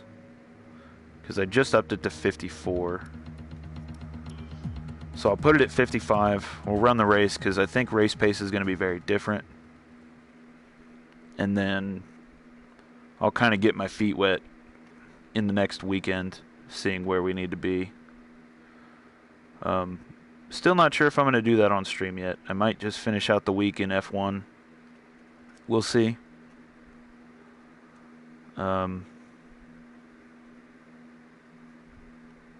But yeah, I'd like to get a little more practice under my belt in the Tony Hawk. I'd like to play the Tony Hawk game a little bit more for myself, to just kind of get used to it. Maybe I'll run, because I don't know how the career mode stuff works. I think you can run the career mode with multiple skaters and it'll still show up that way. Because I know you could do that in all the other Tony Hawks. Because like I'm going through the career mode with my custom skater right now.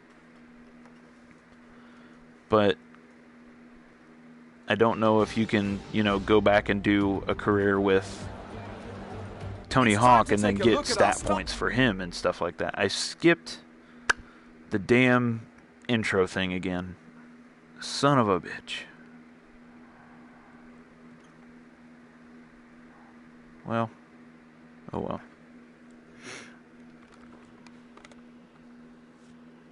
I'm just so used to skipping them, but then I watched one of them and they're actually kind of neat. So I usually try to watch them. Now that we've got some points on the board, let's continue this form and aim for another top 10 finish. Yeah, we're going for the win today, boys.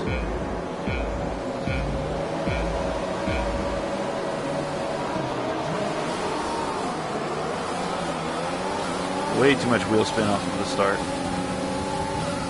I'm trying not to block up the Ferrari because I want the Ferrari to beat the Mercedes. I want to hurt the Mercedes in constructors' points as much as possible. It looks like they're really getting hurt in this race.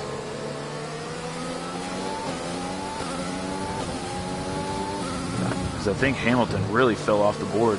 Yeah, Hamilton fell off the board because of some starting / turn 1 antics. So we'll see if he can fight back, but he's got one of the Ferraris ahead of him. So, and then Lando is the next person to run him. So looks like that difficulty increase has done us some good, because we are fighting right now. And Leclerc is going to have DRS. I'd like to pick up fastest lap points, but that might be a struggle. I'm going to try and break the draft, but it obviously didn't work.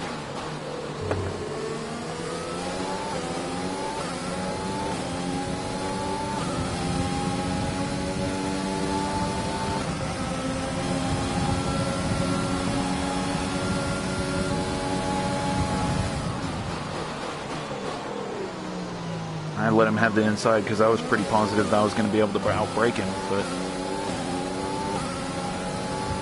he held his own, so I had to run that higher line, which might hurt me on the fastest lap.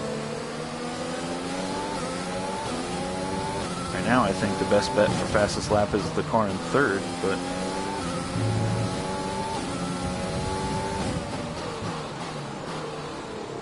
I'm going to really try and pull a gap out to second place, because DRS is going to be active next lap, and if Leclerc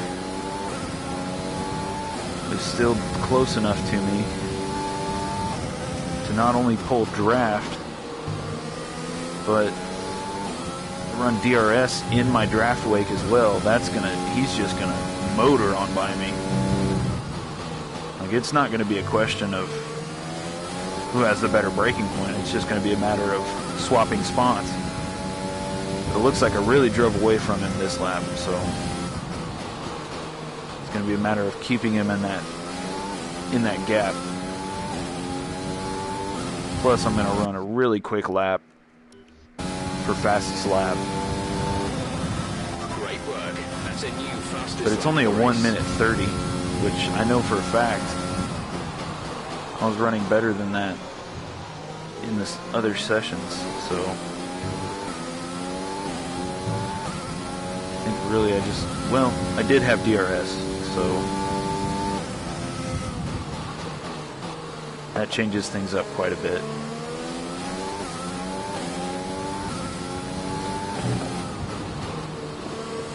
I think second and third are probably going to be dicing it up with each other, since DRS is now active.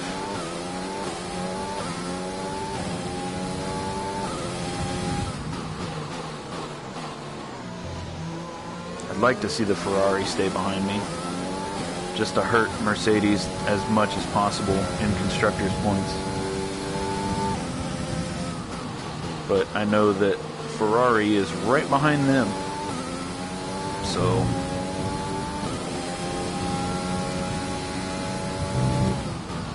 kind of a 6 one way, half a dozen the other type situation. But I think Verstappen is far enough behind of Leclerc that I should be in a very, very good position if I can win this race with the fastest lap intact.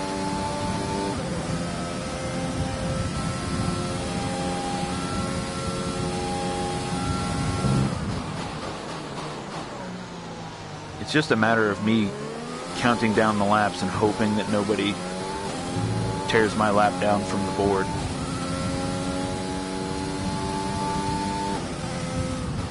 Because if they take over my lap time this late in the race, I'm not sure I have the tire life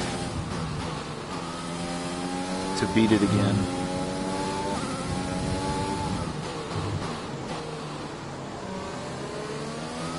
Sector 1, I'm off by 0.06, so I'm still competitive in Sector 1.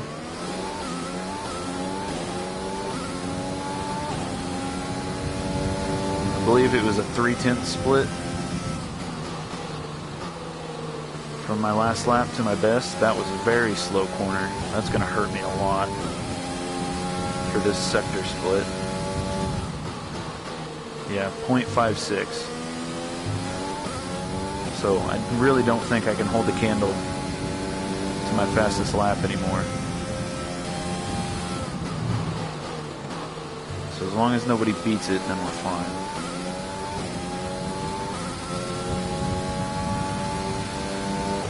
This is your final lap. Man, I keep running purple in Sector 3. We're leading our teammate by 16.8 seconds.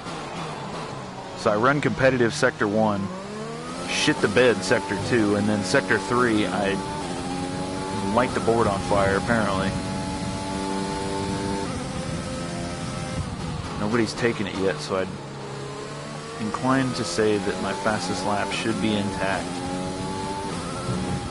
This should be very... Oh, we went purple in Sector 1 by a half second. My goodness.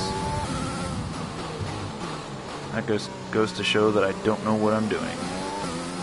My tire's this worn out. I should not be doing that.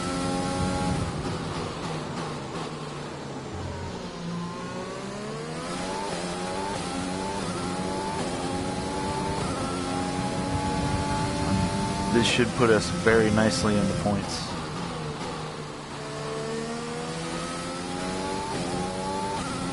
And that corner just gets nastier and nastier. The understeer is so bad. And I went purple in Sector 2. Not sure how, after all the understeer that I just pushed through that corner.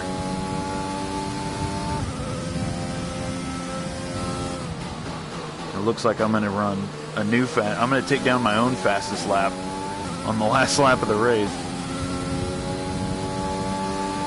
Still a 130, 130.0. Nice work, that's P1. Race win. Well done.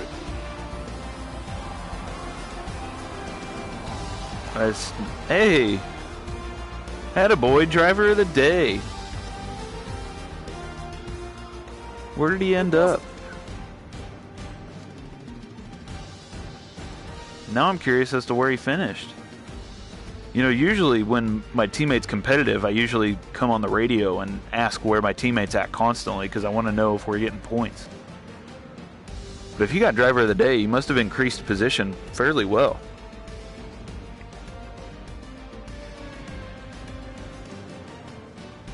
Because I think in this game, driver of the day typically goes to whoever increased their position the most. It's not like, you know, scientific. If you increase the most positions, you're going to get it. It's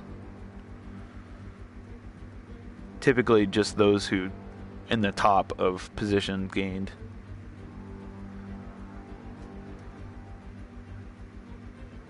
Man, loading times. Fantastic. Gotta love them.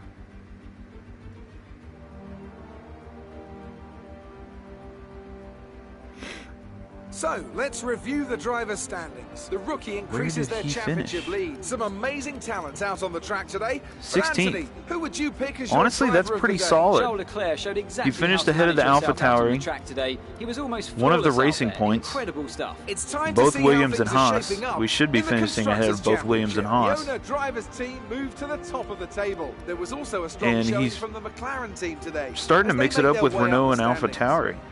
I'm equal parts So exhausted awesome. and elated with this weekend of Formula So, 1. Be sure to join us I have for the the next one. points champion. We just tied with Mercedes in points, and Ferrari is only losing by 2. So going into the third race weekend, it's pretty much a full reset, because next is McLaren, and they're down 30 points. So it looks like it's a full reset going into week 3, which is honestly really good for me.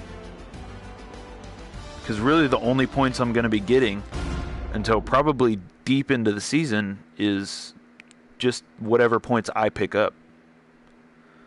So of course every weekend I'm going to be shooting for #1 fastest lap. Amazing performance out there. I'm sure you're pretty happy with that. Yeah, a little bit. You're surpassing all expectations. Can anything or anyone stop you? There wasn't anything to hype up the chassis team, so. You had a close battle today, didn't you?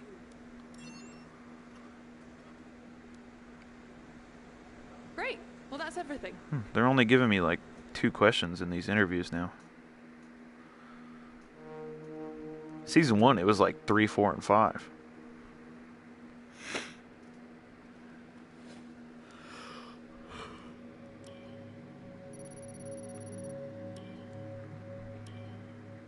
All right, we're doing well. So I'm going to manage the team, and we're going to get to the next race weekend, and I'll have it loaded up, ready to go. And then that'll be where we cut it off. Because I don't think I would be able to make it through another Grand Prix weekend. This week's income from the sponsors has cleared, and we're making good profit against our running costs.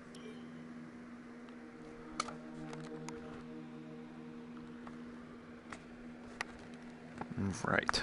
Let me...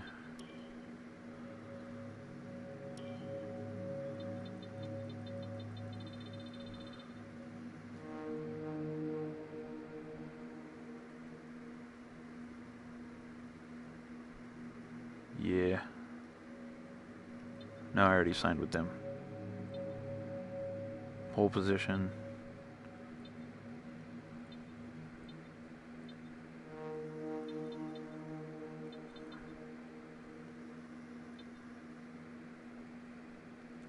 Pole position. I think Neon is the one that I typically go for. Yeah. P4 is usually pretty attainable, even if I miss the difficulty curve pretty hard. Oh yeah, we got 1,900 points to give. So we're going to go ahead and start the other chassis upgrade. And doing those 2 upgrades should put us very competitively as long as those don't fail, which I am excited for. Alright. Ooh, we get an invitational event. Bonus.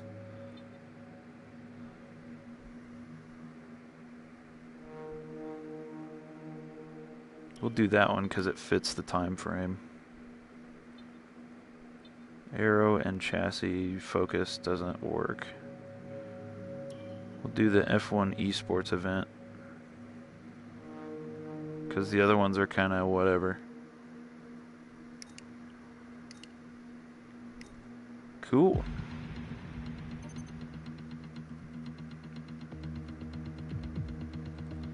Okay, I'm gonna load this up, and then I'll be back really quick. I don't think this starts immediately, so I can let it load up.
Okay.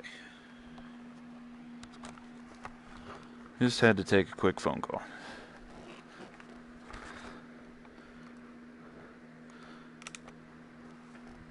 Plus, I really like these invitational events, so this is a bonus for me being late, I guess, for my stream.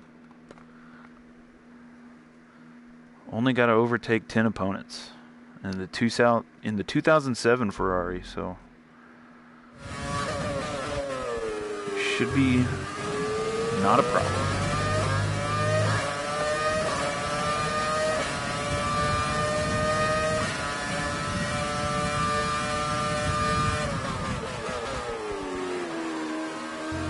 Circuit of the Americas is certainly on track to go to, though.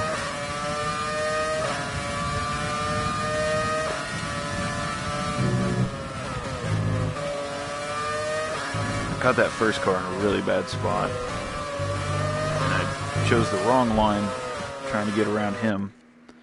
I'm going to retry that just for posterity's sake. Just because I don't want to take the position that way.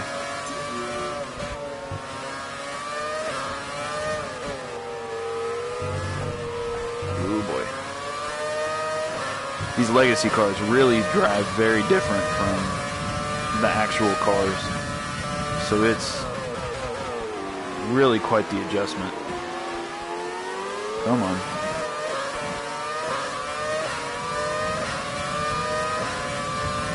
There were no moving.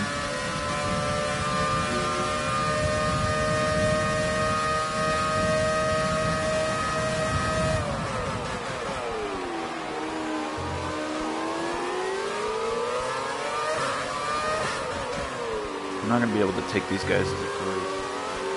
Do I have a time limit? Yes, I do.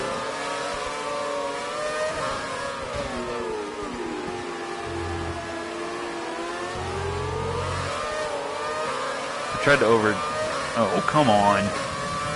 Tried to overtake those guys by committee.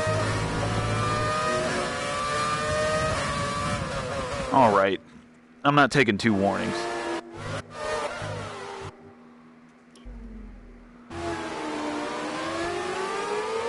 It's probably still going to give me a warning for that, but I think that one's unavoidable.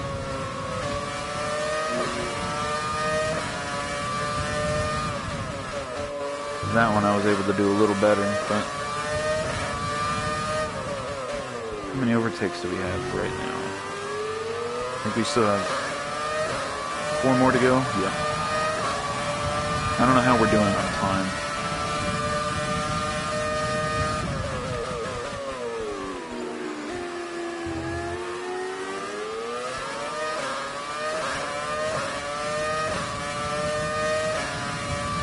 Try to not be so damn reckless with these overtakes.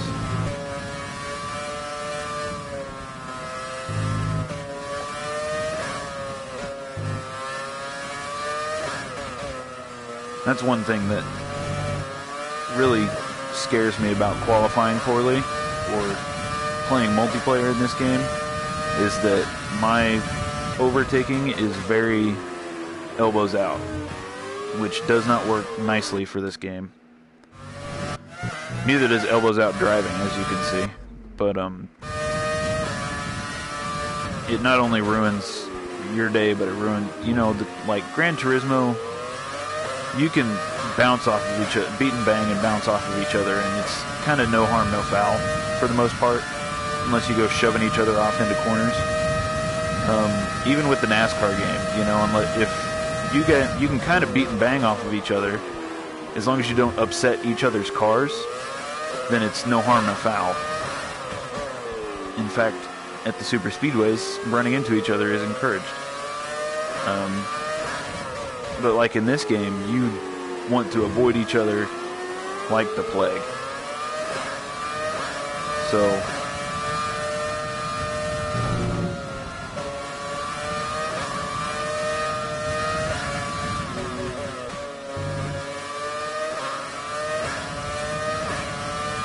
I wonder what it does now that I made those overtakes. I just have to run the timeout, I guess.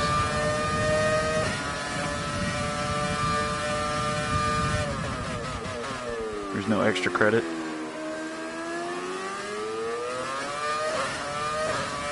I guess now I can just have fun in this car. Get a good feel for it now that I don't have people impeding my line.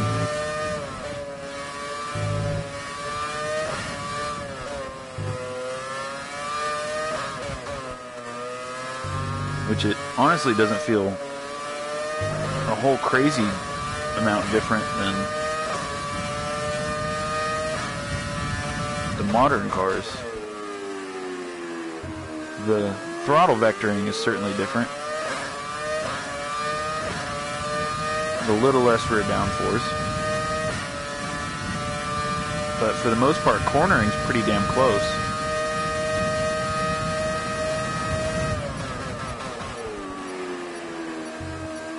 It went through my mind there for a second to just completely fucking dead stop. Just as kind of for shits and giggles, but...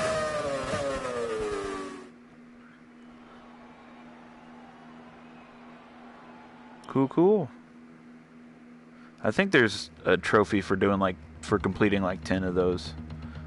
But I'm pretty sure they've only given me like 4. So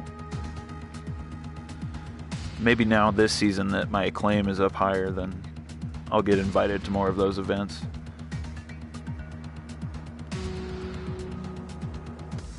But yeah, let's get the rest of the week sorted out, and we'll load up the next Grand Prix, and that should be it.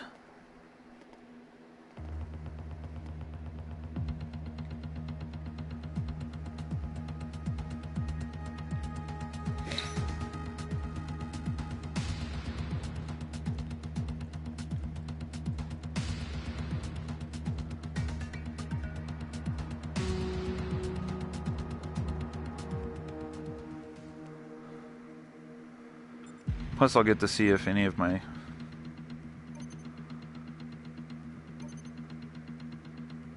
R&Ds fail.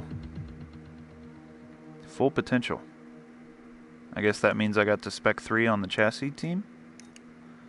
Guess that's what that means. So that one chassis upgrade sent us nowhere. We are still the bottom 2.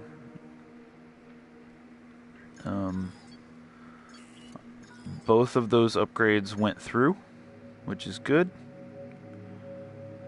That upgrade will send us way up there. That one kind of.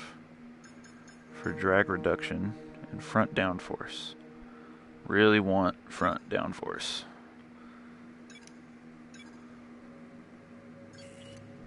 Even though we're kind of lopsided on front downforce, I'd like to have more.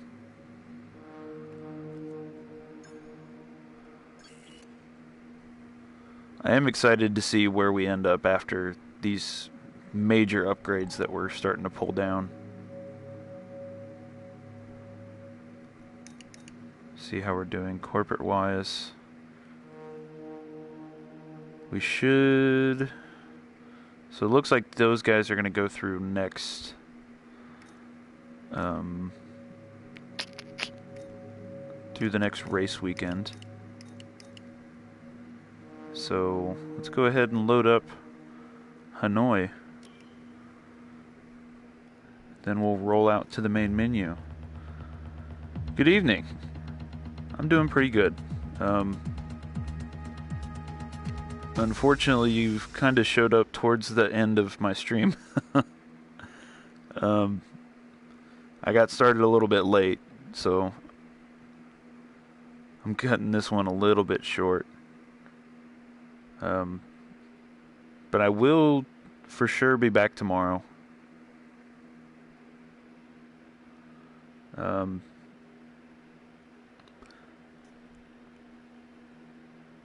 I am glad you showed up though, because I missed your follow from the last stream that I did. So thank you for that. I mentioned it at the beginning of the stream today, just hoping that you might see the VOD, but since you showed up, thank you.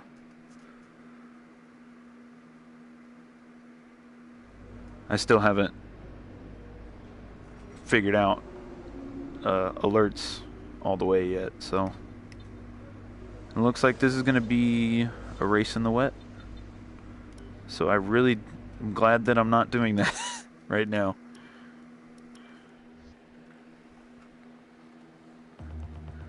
But that is going to be super not awesome whenever I get to it. Maybe tomorrow. I haven't decided what I'm doing for tomorrow.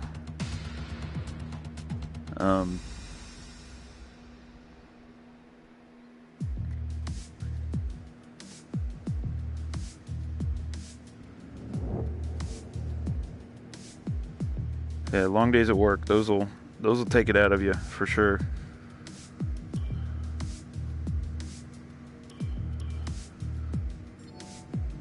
All right, so we pulled down the Australia trophy. Sweet. But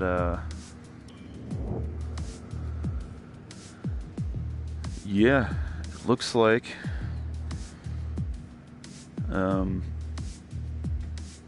that is probably going to do it for today. I'm thinking I'm going to be able to get back to regular time tomorrow.